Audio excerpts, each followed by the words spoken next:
একটা কথা খুব ভালোভাবে বিশ্বাস করি, যে কিনা সন্তুষ্ট হয় সে একদম জিরোতেই সন্তুষ্ট হয়, আর যে সন্তুষ্ট হয় না তাকে 100 দিয়ে ভরিয়ে দিলেও সন্তুষ্ট করা যায় না। একটা সংসার তখনই বরকতময় এবং সুন্দর হবে কখন জানেন, যখন সেই সংসারের আয় বুঝে হিসেব করে ব্যয় করা হয়। একটা নির্দিষ্ট সময়ে রাতের পরে যখন দিন চলে আসে, ঠিক তেমনি অভাবের পরে প্রতিটা সংসারে কিন্তু সুখের আলো ফোটে। হ্যালো এভরিওয়ান, আসসালামু আলাইকুম। কেমন আছেন? কি অবস্থা সবার? আশা করছি আল্লাহ তাআলার রহমতে সবাই বেশ ভালো আছেন। আমিও আলহামদুলিল্লাহ অনেক ভালো আছি। করে দিলাম আমার আজকের ব্লগটি। যাই হোক, একদম সকালবেলা ঘুম থেকে উঠে দেখি আজকে মাশাআল্লাহ অনেকটাই রোদ উঠছে। টানা কয়েকদিন বৃষ্টির পরে যখন রোদের দেখা মেলে তখন কিন্তু ভালোই লাগে আবহাওয়াটা। প্রতিটা ক্ষেত্রে না উত্থান পতন রয়েছে। এই যে এতদিন ধরে বৃষ্টি হয়েছিল, আর দেখুন এখন কিন্তু রোদের দেখা মেললো। বৃষ্টি না হলে রোদটা কিন্তু আমাদের জন্য প্রয়োজনীয় হতো না। বৃষ্টির মধ্যে আমরা কিন্তু রোদটাকে অনেক বেশি প্রয়োজন অনুভব করছি। কিভাবে যখন অনেক রোদ থাকে টানা কয়েকদিন, তখন কিন্তু আমরা আবার আল্লাহর কাছে একটু বৃষ্টির জন্য প্রার্থনা করি। চাওয়া পাওয়ার হিসেব মিলে কিন্তু আমাদের জীবন চায়। তাই কখনো নিজের অল্প ইনকাম অথবা স্বল্প আয়ের উপর অসন্তুষ্ট হবেন না, কিংবা মন খারাপ করবেন না। প্রতিটা চক্রের মতো আপনার আজকের অল্প ইনকামটা কিন্তু ভবিষ্যতে আপনার বেশি ইনকামে পরিণত হবে। তো তার জন্য আপনাকে একটু ধৈর্য ধরতে হবে, একটু বুদ্ধি খাটাতে হবে, আর একটু লেগে থাকতে হবে। আমরা নারীরা চাইলে কিন্তু অনেক কিছুই পারি।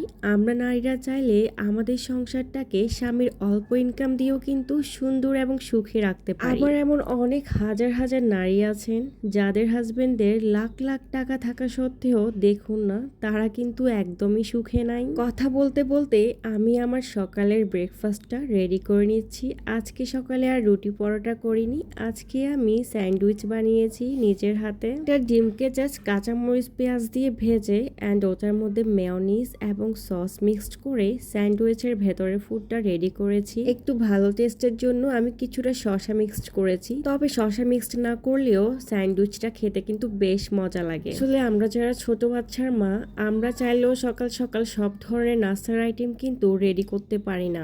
আমার মতো যারা ছোট বাচ্চার মা আছেন তারা চাইলে কিন্তু ঝটপট এই স্যান্ডউইচটা তৈরি করে সকালের নাস্তাটা করে ফেলতে পারে। যাই হোক, পাউরুটিগুলো আমি দুদিক থেকে ভাগ করে নিয়েছি। এভাবেই মাত্র 10 মিনিটে আমি আমার সকালের ব্রেকফাস্টটা রেডি করে ফেলছি। আপনার পরিবারের ইনকাম অল্প হলেও আপনি যদি একটু বুদ্ধি খাটিয়ে কাজ করেন, তাহলে কিন্তু চাইলেই আপনি সেই অল্প ইনকাম থেকেও মাস শেষে কিছুটা টাকা সঞ্চয় করতে পারবেন। অল্প ইনকাম দিয়েও চাইলে কিন্তু সংসার সুন্দর সুখী করে সন্তুষ্ট থাকা যায়। আপনার ইনকাম কম হলে আপনি সবসময় চেষ্টা করবেন একসাথে সবগুলা জিনিস কিনে আনার, মানে আপনি ছুটা ছুটা কোনো জিনিস কখনোই কিনতে যাবেন না। তরকারি বা সবজি কেনার ক্ষেত্রে সবসময় বাজার থেকে কেনার চেষ্টা করবেন, কারণ ভ্যান গাড়ি থেকে সবজি বা তরকারি কিন্তু অনেক বেশি দামে বিক্রি করা হয়, আর বাজার থেকে যদি আপনি 5 টাকাও বাঁচাতে পারেন তাতে কিন্তু আপনার লাভ। আরেকটা বুদ্ধি আপনাদেরকে বলি, সেটা হচ্ছে যদি আপনাদের বাবার বাড়ি বা শ্বশুর বাড়ি থেকে কিছু সাপোর্ট পান, হলেও কিন্তু আপনার ইনকামটা কিছুটা সঞ্চয় হবে। যেমন আমি আপনাদেরকে একটা উদাহরণ দিয়ে বলি, আমি আমার সংসারে মাছের বাজারটা করি না বললেই চলে, কারণ আমার আম্মু প্রায় সময় গ্রাম থেকে আমার জন্য মাছ পাঠায়, আর এতে করে দেখ মাছের টাকাটা সঞ্চয় করতে পারি। তো আপনারাও চাইলে কিন্তু এরকম আপনাদের বাবার বাড়ি কিংবা শ্বশুর বাড়ি থেকে যে জিনিসটাই আছে ওই জিনিসটা কিন্তু এনে সংসারের কিছুটা টাকা সেভ করতে পারেন। মাছই না, গ্রাম থেকে দেখা যায় আমার মা আসার সময় আমি আমার মাকে নিজ থেকে বলে দিই শাক সবজিও কিছু নিয়ে আসতে। গ্রামে কিন্তু এমন অনেক শাক সবজি থাকে যেগুলো কিনতে হয় না, এমনিতে জন্মে এমনিতে বেড়ে ওঠে। এক্ষেত্রেও কিন্তু আমি আমার সংসারের টাকাটা সেভিংস করতে পারি। তো মানে কিন্তু সবজির দাম অনেক বেশি, বেগুনের দাম 130 থেকে 40 টাকা করে বিক্রি করতেছে, আর তাছাড়া অন্য সব সবজির দামে কিন্তু অনেক বেশি। আপনারা চাইলে আমার মতো ঠিক একইভাবে গ্রাম থেকে কিছু সবজি বা শাক এনেও আপনাদের সংসারের কিছুটা টাকা হলেও সেভিংস করতে পারেন। এদিকে আপনাদের সাথে কথা বলতে বলতে আমার নাস্তা টাস্তা কমপ্লিট করে রান্না বান্নায় চলে আসছি। এদিকে আমি ভাত বসিয়ে দিয়েছি। গতকাল রাতে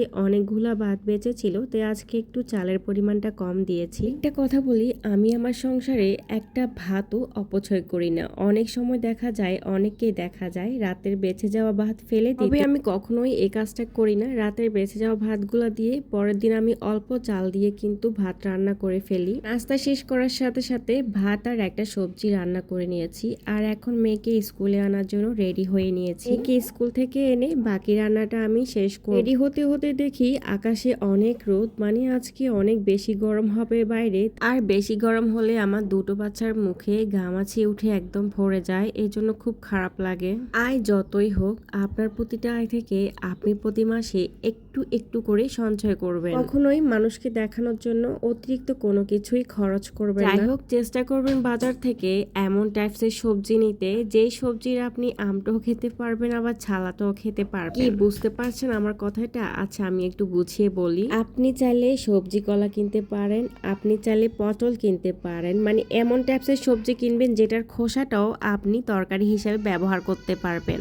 এতে করে আপনার দুদিনের সবজি কিন্তু 4 দিন চলে যাবে। আর এভাবে একটু বুদ্ধি খাটিয়ে যদি আপনি সংসারের বাজারগুলো করে থাকেন তাহলে অল্প ইনকাম দিয়েও আপনি আপনার সংসারটা খুব সুন্দরভাবে চালাতে পারবেন এবং মাস শেষে কিছুটা টাকা সেভ করতেও পারবেন। ভিডিওটি এ পর্যন্ত দেখে থাকলে ভিডিওর কোনো অংশ যদি একটু ভালো লাগে তাহলে প্লিজ একটা লাইক দিবেন, আর চাইলেই আমার চ্যানেলটি সাবস্ক্রাইব করে সব সময়ের জন্য আমার চ্যানেলের পাশেই থাকতে পারেন। আজকের মতো বিদায় নিয়ে নিচ্ছি, দেখা হবে নেক্সট ভিডিওতে। সে পর্যন্ত সবাই অনেক অনেক ভালো এবং সুস্থ থাকবেন আর আমাদের জন্য দোয়া করবেন। আল্লাহ হাফেজ।